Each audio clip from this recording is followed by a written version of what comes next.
नमस्ते प्रणाम।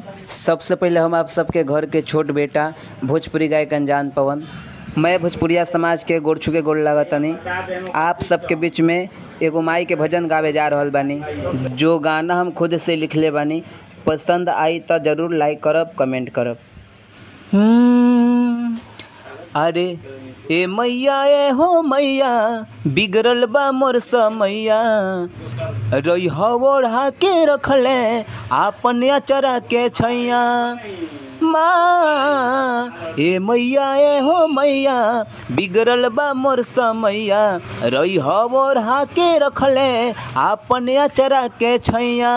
नइखे बुझात करे उपैया कवन, रखी है माई हमारा पनयन, दिक्कत में बारे तोहर बेटवा पवन। हाँ।